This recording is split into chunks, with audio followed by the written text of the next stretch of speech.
Message వచ్చింది. దీనివల్ల ఏం ప్రమాదం ఉంది, ప్రమాదం వీళ్ళు ఇలా చేయడం తప్ప లేదంటే రైట్ ఇదే ఉన్న process as per pollution board norms ఏమున్నాయి వినతుల ప్రకారం ఫస్ట్ మీరు అప్పుడు ఫ్రైడే సాటర్డే ఒకటి పెట్టారు 24th సార్ 24th ఒకటి తర్వాత నిన్నలే ప్రజాశక్తిలోనే వచ్చింది కాలుష్యం శక్తి వచ్చింది సేమ్ డే రవికుమార్ తర్వాత భాస్కర్ రెడ్డి గారు తర్వాత మిగతా పోలీస్ ఓకేనండి.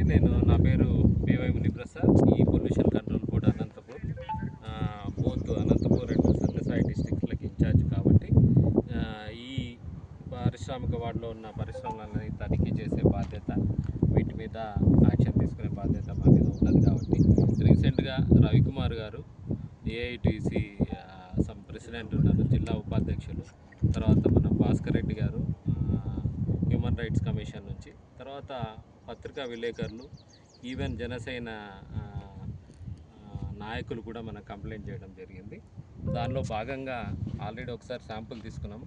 ఫస్ట్ పాయింట్లో తక్కువ శాతము డంప్ చేయడం జరిగింది.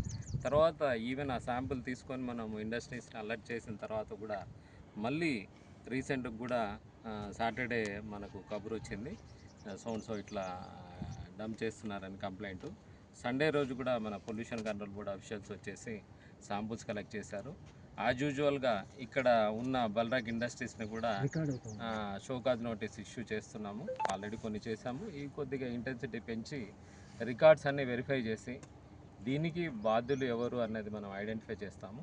కొన్ని 1-2 కర్ణాటక బార్డర్లో కూడా యూనిట్స్ ఉన్నాయి.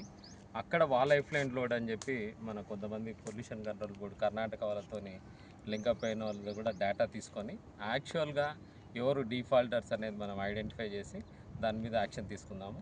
చూస్తుంటే మనకు చాలా క్వాంటిటీ డంప్ చేసినట్టుగా తెలుస్తుంది. రాత్రిపూట జరుగుతుంది. ఈవెన్ కొన్ని ఇండస్ట్రీస్ వాళ్ళు కూడా విజిలెన్స్ పెట్టామని చెప్తా ఉన్నారు. అది కూడా మనం కన్సిడర్ చేసుకొని ఒక్కొక్క యూనిట్ నుంచి కొంతమంది వాలంటీర్గా వచ్చేసి ఈవెన్ స్టీల్ ఇండస్ట్రీస్ వాళ్ళు కూడా చూసి దాన్ని ఐడెంటిఫై చేసి మన పోలీస్ కంట్రోల్ రూమ్కి సిఐ గారికి కూడా ఇన్ఫామ్ చేస్తాము. తర్వాత అసోసియేషన్ వాళ్ళు కూడా బాధ్యతగా తీసుకొని దీన్ని కంట్రోల్ చేయడానికి మనం శాయశక్తుల ప్రయత్నం చేస్తాము. ఇందాక ఒక ఆర్ఎల్ ఫైన్ కేమ్లో ఇండస్ట్రీ రిప్రజెంటేటివ్స్ని, తర్వాత ఎన్జిఓస్ని, తర్వాత అసోసియేషన్ మెంబర్ని, హ్యూమన్ రైట్స్ వాళ్ళని, పత్రికా మేజర్ విలేకరులని సమావేశం చేసి ఒక కమిటీ లాగా ఫామ్ చేయాలని. ఎందుకంటే ఒకరే అంటే ఇది సాధ్యమయ్యే పని కాదు కాబట్టి అందరినీ మనము కూడా పలుకొని ఒకవేళ 15 days వీలైతే, ఒక్కోసారి మనకు 2 జిల్లాల్లో ఉంటుంది కాబట్టి ఫ్రీక్వెన్సీ మనం రావడానికి కుదరదు. మనం బేస్ చేసుకొని మంత్లీ వన్స్ ఈ కమిటీ మెంబర్స్ అందరూ అన్ని యూనిట్స్ని ఇట్లా డంపింగ్ చేసే స్పాట్ని తీసుకొని ఇదే రిప్రజెంటేషన్ మళ్ళీ మనం కలెక్టర్కి, తర్వాత పోలీస్ డిపార్ట్మెంట్కి వాళ్ళకు కూడా ఇవ్వడం జరుగుతుంది. ఇది ఇట్లే కంటిన్యూ చేస్తే కఠిన చర్యలు తీసుకుంటాం, ఇంక్లూడింగ్ క్లోజ్ చేసేయడానికి కూడా మేము రికమెండ్ చేస్తాం హయ్యర్ అథారిటీస్కి, మెంబర్ సెక్రటరీ లెవెల్కి, చైర్మన్ లెవెల్కి కూడా తీసుకెళ్తాం. దీంట్లో మాత్రం ఏం సందేహం లేదు. ఇదైతే ఖచ్చితంగా స్టాప్ కావాలి. ట్రీట్మెంట్ ఫెసిలిటీస్ డెవలప్ చేసుకోవాలి.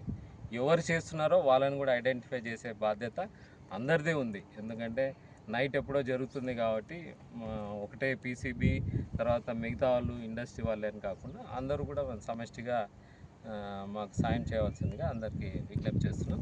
అన్ని ఇండస్ట్రీస్ మీద మనము నిఘా పెడతాం. యాక్షన్ మాత్రం ఖచ్చితంగా ఉంటుంది. మా రీజన్ లాస్ పరిధిలో ఉన్నంత వరకు మాత్రం ఖచ్చితంగా యాక్షన్ తీసుకుంటామని అందరికీ పెద్దల సమక్షంలో కూడా హామీ ఇస్తున్నాం. సార్, ఇప్పుడు మీరు కెమికల్ వచ్చేసి అంతా చూశారు. ఇప్పుడు ఈ ఫార్మా కంపెనీస్లో వచ్చేసి ఒక్కొక్క ఫార్మా కంపెనీలో ఒక్కొక్క రకమైనది మెడిసిన్ ఇది అవుతూ ఉంటుంది, తయారు చేస్తూ ఉంటారు. సో దాన్ని బేస్ చేసుకొని మీరు ల్యాబ్ పంపించి ఇదే పరిశ్రమని తేల్చడానికి అవకాశాలు ఉన్నాయా లేదా? ఉంటుంది. దాన్ని ఏమంటారంటే ఫింగర్ ప్రింట్ అనాలిసిస్ అంటారు. ఇక్కడ ఈ ఎఫ్లెంట్ మనం తీసుకున్నాం, దీంట్లో పిహెచ్ దగ్గర నుంచి టీడీఎస్ నుంచి సిఓడి బిఓడి దాన్ని బట్టి ఏ రకమైన రా మెటీరియల్ వాడతారనేది మనం ట్రాక్ చేయొచ్చు. ఈ శాంపుల్ రిపోర్ట్ పక్కన పెట్టుకుంటాం.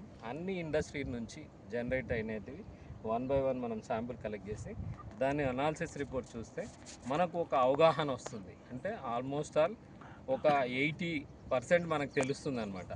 ఫర్దర్గా మిగతావి ఏంది మనం క్యాచ్ చేయాలి. ట్యాంకర్ని కూడా క్యాచ్ చేసినప్పుడు అప్పుడు వాళ్ళు ఏ ఇండస్ట్రీ అనేది కూడా చెప్తారు కాబట్టి మ్యాచ్ చేసుకొని మనం 100% కంక్లూడ్ చేస్తాం. సో నిర్ధారణ జరిగిన తర్వాత ఎలాంటి చర్యలు ఉంటాయి సార్? నిర్ధారణ జరిగిన తర్వాత జరగకముందే మనము ఒకసారి ఒక ఇండస్ట్రీ మీద మనం సస్పెక్ట్ చేసినప్పుడు షోకాజ్ నోటీస్ ఇచ్చేసి లీగల్ ప్రొసీజర్ ప్రకారం 15 రోజులు టైం ఇస్తాం.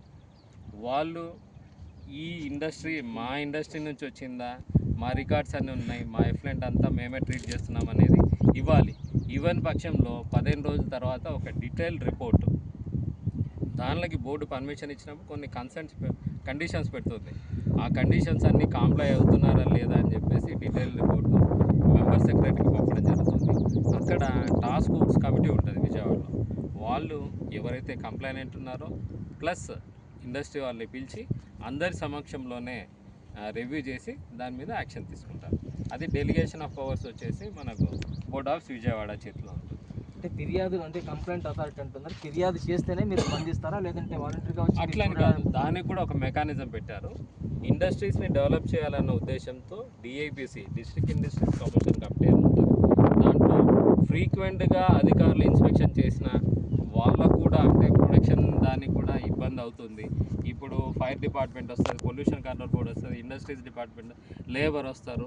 అట్లా కంటిన్యూస్గా ఇన్స్పెక్షన్ చేసినా కానీ అంటే ప్రోటోకాల్ తప్పడం కాకుండా దాని మీద ఈజ్ ఆఫ్ డూయింగ్ బిజినెస్ కింద ఎక్కువ లోడ్ పడకుండా 6 నెలలకు ఒకసారి సీనియర్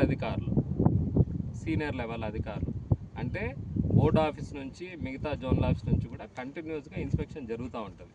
ఇది మన ఎస్ఓబి ప్రకారంగా ఫ్రేమ్ చేసింది. కంప్లైంట్ రాకుండా వాళ్ళు చూస్తూ ఉంటారు, వాళ్ళు నివేదికలు హెడ్ ఆఫీస్కి ఇస్తుంటారు.